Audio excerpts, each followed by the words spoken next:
Na aanleiding van, ek wil nou nie die woord handelinge gebruik nie, want ek dink julle kan dalk dink dat julle het te veel van Handelinge gehad in die afgelope tyd, die boek Handelinge, maar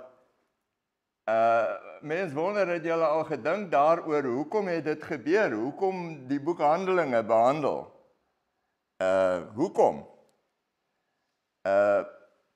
Ek dink die rede is, dat Handelinge het nie opgehou by die laaste hoofstuk van Handelinge nie. Ons lewe nou in 2025 en ons lewe, ons veronderstel om aan die boek van Handelinge te bly lewe, voortlewe. Ek dink dis waaroor dit gaan en ek wil so 'n bietjie daaroor praat en ek wil net sê dat ons handel en wandel moet eintlik 'n demonstrasie, 'n demo van die Here wees deur ons op aarde. En dis waaroor dit gaan. Handelinge is dat ons instrumente kan wees deur wie die Here homself kan openbaar aan die aarde. Dis dit in 'n neutedop. En dit begin eintlik in die skepping, in Genesis hoofstuk 1. As ons net daarna kan kyk, Genesis hoofstuk 1 waar God die mens maak, die skepping van die mens. En hoe volkome hy die mens gemaak het, na sy beeld en gelykenis. Nou, dink 'n bietjie, 'n beeld, oral in die land is daar beelde van mense gemaak, wat iemand verteenwoordig. Die idee is, wanneer ons daai beeld sien, moet ons dink aan die ou, wie die beeld verteenwoordig. En hy het ons geskape na sy beeld en gelykenis. Ek wil nie eens baie sê oor die gelykenis nie, want dis 'n mondvol. Maar dink net 'n bietjie daaroor, dat jy is vanoggend God se beeld, deur wie hy homself wil demonstreer. Oral waar jy en ek gaan, wil hy homself demonstreer. En ek dink dit is noodsaaklik dat ons van tyd tot tyd na onsself sal kyk en onsself so sal sien.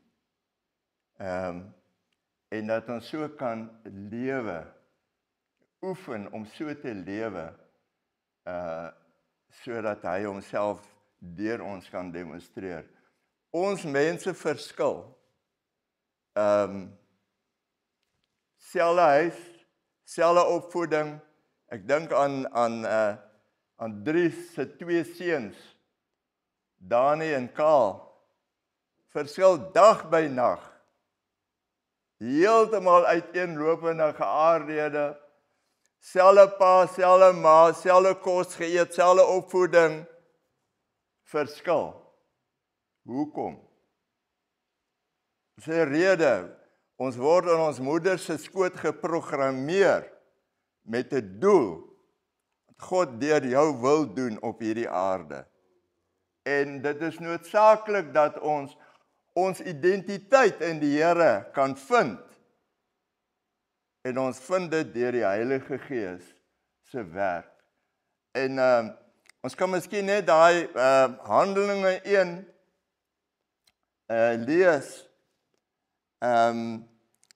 waar die woord sê, julle sal krag ontvang, wanneer die Heilige Gees oor julle kom, en julle sal my disippels wees.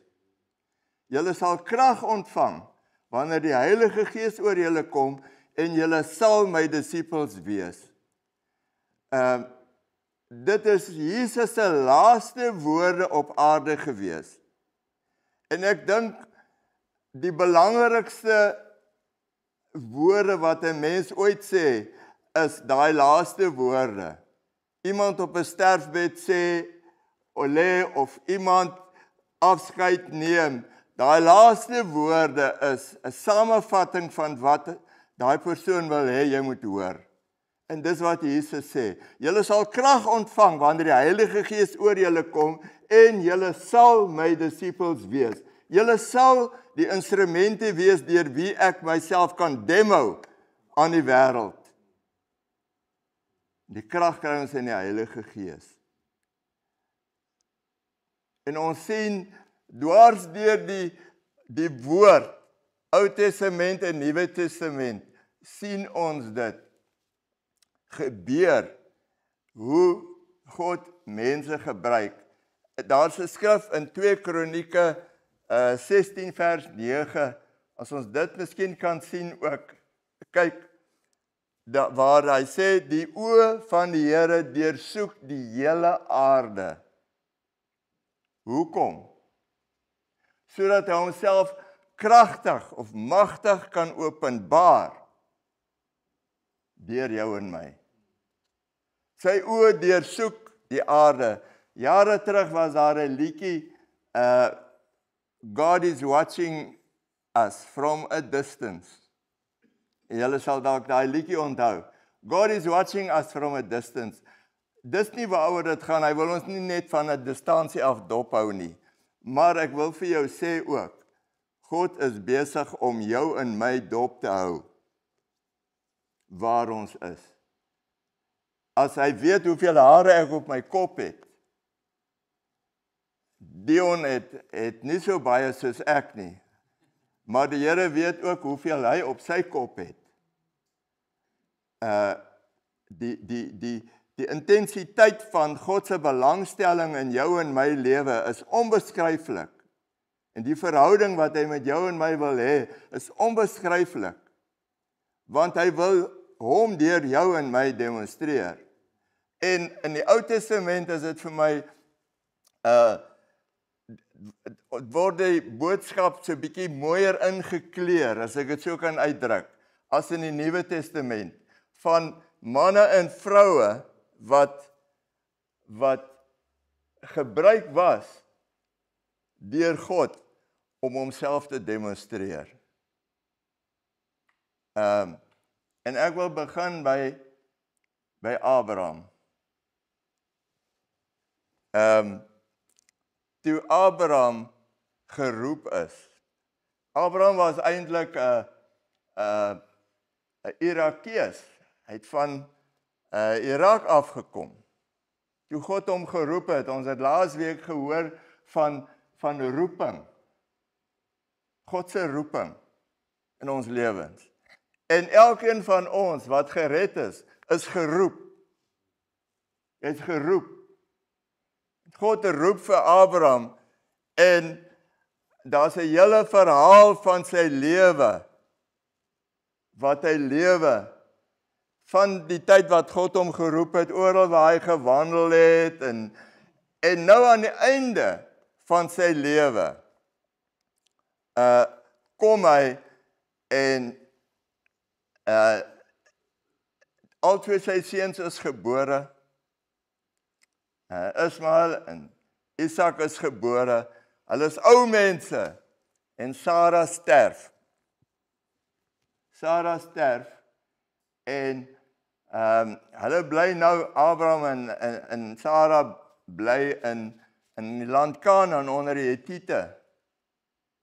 En hy gaan na daardie jare het hulle die oudstes in die stadspoort by mekaar gekom en gesit, vergadering gehou. En as jy iets wou sê of laat gebeur, het jy na hulle toe gegaan, daar in die stadspoort.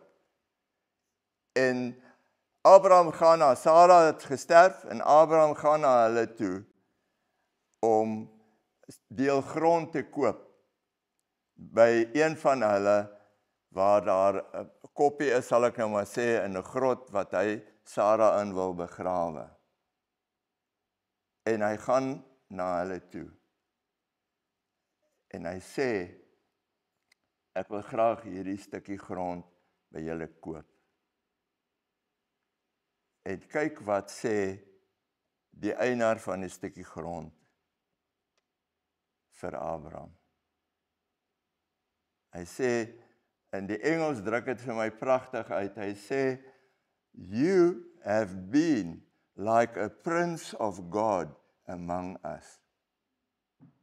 You have been like a prince of God among us. Dis 'n ou wat nie God dien nie, wat dit sê. Maar hy het 'n lewe dopgehou. Abraham se lewe dopgehou. En hy het net gesien en ervaar, daai mense het ervaar, hierdie ou is nie 'n normale ou nie. Hierdie ou is anders. You have been like a prince of God among us. Is dit nie 'n wonderlike getuienis uit die mond van iemand wat nie eens die Here dien nie? You have been like a prince of God among us. Wat 'n wonderlike getuienis van 'n man. En so lees ons deur die woord van verskillende mense, Abraham, Isak en Jakob. Ek dink baie keer aan Jakob en Esau sy broer, tweelingbroers. Een het dit en een het dit nie. Wat het die verskil gemaak? Waar het die verskil gekom?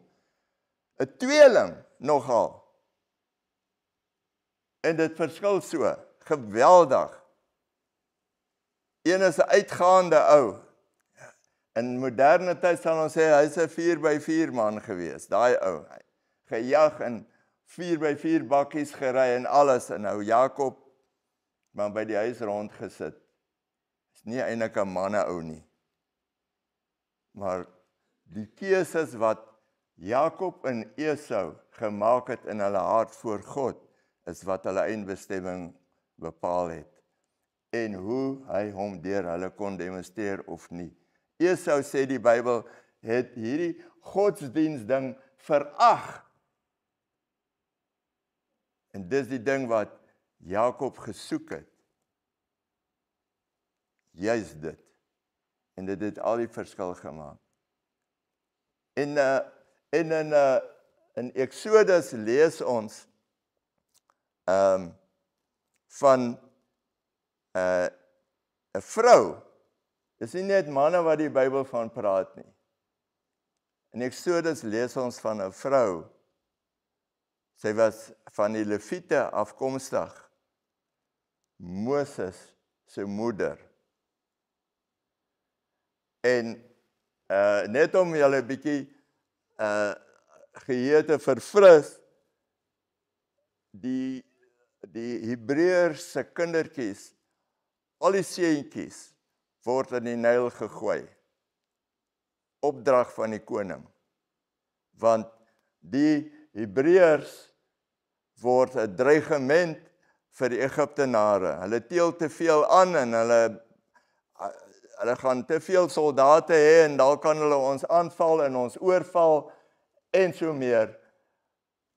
En die eerste opdrag was die vrouens, die Egiptiese vrouens wat gehelp het met die geboorte, moet daai kindjie doodmaak, daai babatjie doodmaak. Seker maar hand op sy mond druk tot hy nie meer asemhaal nie of wat ook al. Maar hulle kon dit nie doen nie.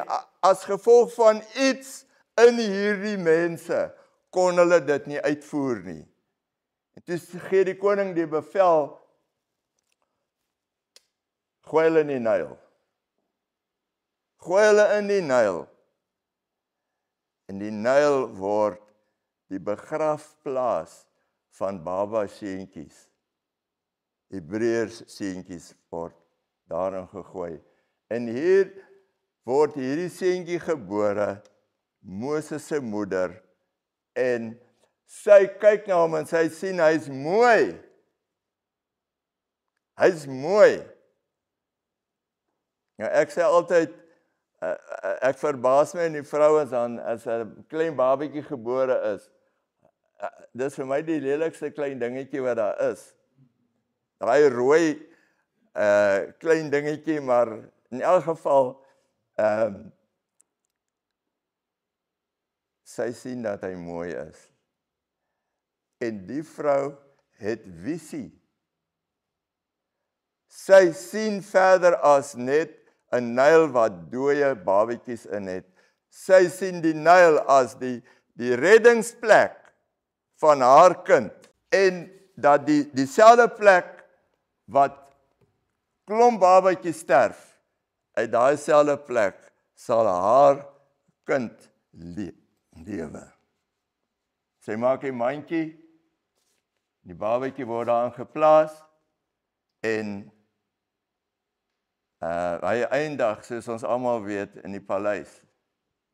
Dieselfde koning wat die Hebreërs haat, word nou die oupa. Die oupa van Moses, van Moses. En hy kan nou op die koning se skoot rondklouter, soos op 'n oupa se skoot. En vir my die wonder daarvan is die uiteinde in Moses se tyd. Ons weet hy het weggegaan en het weer teruggekom. God het hom weer geroep terug om sy volk uit te lei, maar deur 'n magtige demonstrasie van God se krag. As jy nou wil praat van God se demo op aarde deur 'n mens, was dit deur Moses gewees. Ons onthou al daardie pla wat hy oor die mense gebring het, oor die Egiptenare gebring het. Hy het nou omtrent hulle wiel pap gemaak. En toe hulle uit die land uit is, het hulle nie kaal gegaan nie. God het hulle guns gegee ook, by die Egiptenare. Hulle het ryk uit daai land uitgetrek. Hoekom? God se oë deursoek die hele aarde, sodat hy homself magtig kan bewys aan hulle. Hy wil homself deur ons demonstreer. En hy wil dat ons gebruik word om mense bekend te stel aan hom, oral waar ons gaan. Verskeie en weer eens die verhaal, as ons dit lees in die Ou Testament, is vir my so, die storie, om elke een is daar 'n storie, wat ons kan lees en verstaan en sien, hoe hy hierdie mense, verskillende mense gebruik. Job, 'n man wat 'n lewe gelewe het, en Satan kom voor God, en God vra vir hom, waar kom jy vandaan? En hy sê, nee, ek het oor die aarde gesweef en rond beweeg. En hy sê, terloops, het jy my diensknegt Job gesien? Daar is niemand soos hy op die hele aarde. Niemand soos hy op die hele aarde. Wat 'n getuienis uit die mond van God. Wat 'n getuienis. Daar's niemand soos hy op die hele aarde. Ek dink baie keer gaan sit ek in die mall. Dan kyk ek die mense wat daar loop. En op die lughawens wanneer ons vlieg, die magdom van mense wat daar rondloop.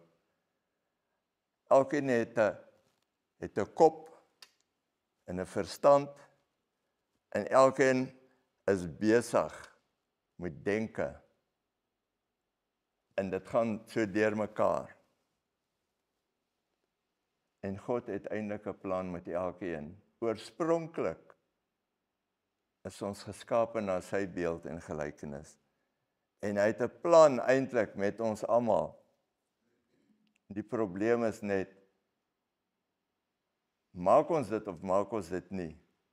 Is ons waarlik 'n demonstrasiemodel in die hande van die Here, deur die krag van die Heilige Gees, of is ek nie? Dit nie. Job. En ons sien wat het gebeur met hom. Maar Job se uiteinde is weer eens vir ons 'n bewys van God is ernstig met jou en my as mens op die aarde. En hy wil dat dit met jou en my goed sal gaan. Goed sal gaan. Hy wil dit. En hy is by magte om dit te laat gebeur in jou en my lewe. Job. Nog 'n interessante figuur is Daniël. Boek van Daniël lees ons van Daniël, Sadrag, Mesach en Abednego wat as slawe weggevoer is Babylonië toe. En ons moet onthou, die ouens is slawe daar, hulle werk daar. En hulle doen diens in die paleis en oral rond. Maar hulle lewens, hulle word dopgehou.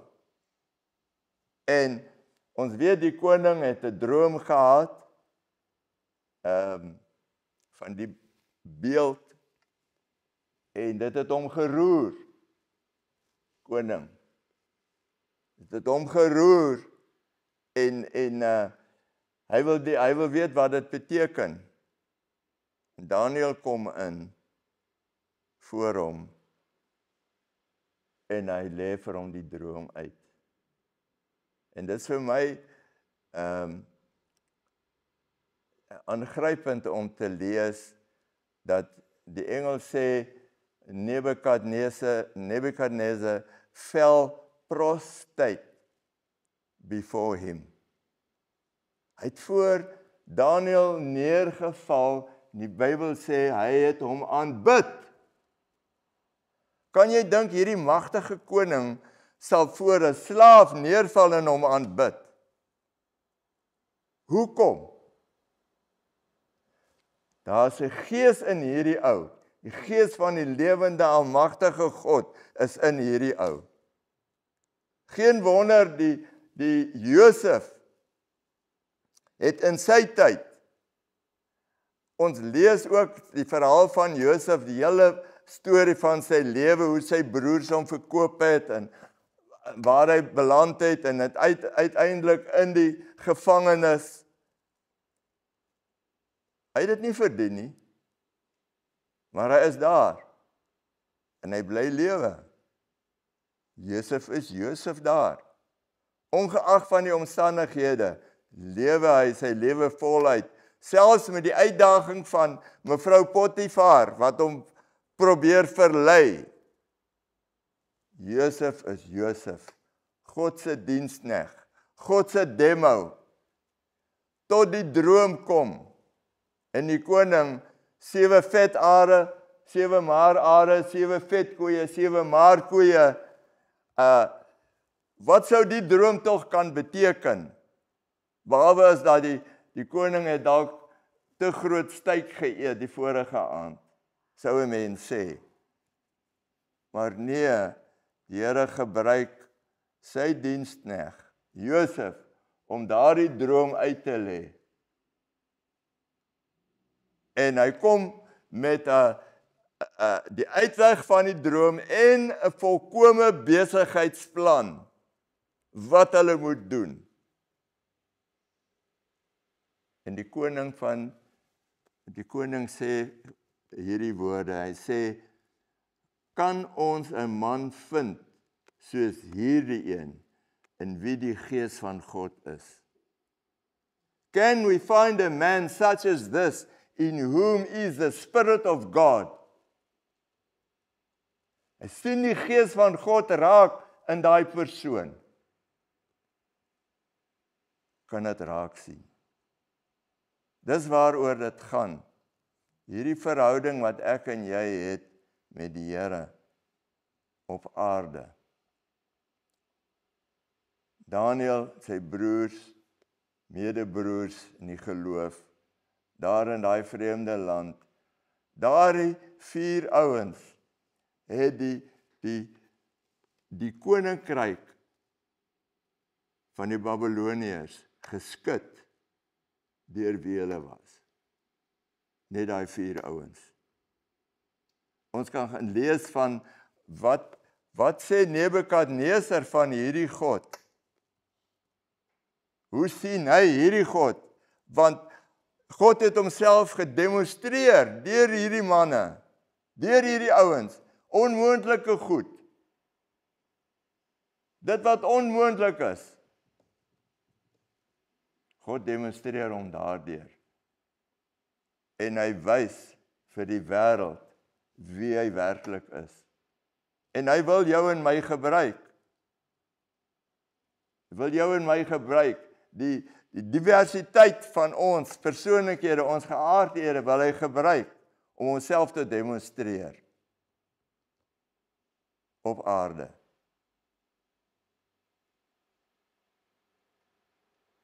En weer eens in Handelinge lees ons van Petrus.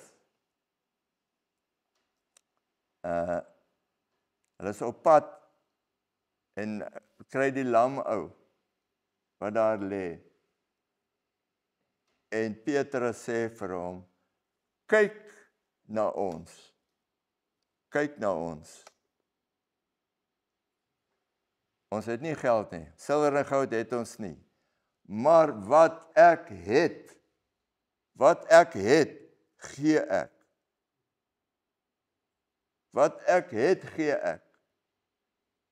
Ek en jy moet iets hê in die Here. As ek en jy waarlik tot inkeer kom, tot bekering kom, wedergebore word, gebeur daar iets met ons. Die skakel wat gebreek is, en die verhouding wat in die tuin gebeur het, is deur Jesus Christus herstel. Hy het dit kom herstel. If the same spirit that rose Jesus from the dead dwell in you. As dieselfde gees wat Jesus uit die dood uit opgewek het, in jou en my is en woon. Besef ons wat dit is. En hy wil ons gebruik, juis omdat ons verskillend is. Juis in ons geaardhede, die verskil van ons geaardhede. Ek en Dries gaan drink koffie, en dan sit ons lekker en gesels, die volgende oomblik, dan staan hy op en hy gaan praat daar met mense wat daar sit. En in 5 minute het hy alles gehoor, uitgevind van daai mense. Hulle het finansiële probleme, of hulle sukkel, of daar siekte, of hulle kan nie, die vrou kan nie babatjies kry nie, sy sukkel daarmee, en dan roep hy my, kom bid. Kom laat ons bid. Ons geaardhede wat verskil, is die dinge wat die Here wil gebruik, ouens, in 2025. Ons skryf nie die boek Handelinge oor nie, maar ons lewe die boek Handelinge uit. Die Here wil homself deur jou en my demonstreer. Dis wat hy wil doen. Homself deur jou en my demonstreer, soos wat jy is. Deur wie jy is, deur jou persoonlikheid. Maak nie saak of jy 'n sakeman is, of jy prokureur is, of jy besigheidsman is, of jy 'n huisvrou is. Huisvrouens sê baie keer, maar wat kan ek nou eintlik doen? Hey, huisvrou kan baie doen in die koninkryk. Baie. As jy toelaat dat die Heilige Gees deur jou werk, sal jy verbaas wees om te sien. En ek sê vir julle vanmôre, as elkeen van julle in die hoedanigheid en wie jy is, een persoon op fokus. Toelaat dat die Heilige Gees een persoon vir jou wys, wat hy op jou hart lê, wat jy moet bevriend en begin uitreik na hom toe, dat die Here se liefde deur jou gedemonstreer word. Sê ek vir jou, in 'n jaar se tyd, verdubbel hierdie gemeente, sonder enige spesiale program. Hy sal verdubbel. Want God sal homself deur jou demonstreer. En die krag van die Heilige Gees, julle sal krag ontvang, wanneer die Heilige Gees oor julle kom, en julle sal my disippels, my getuies wees.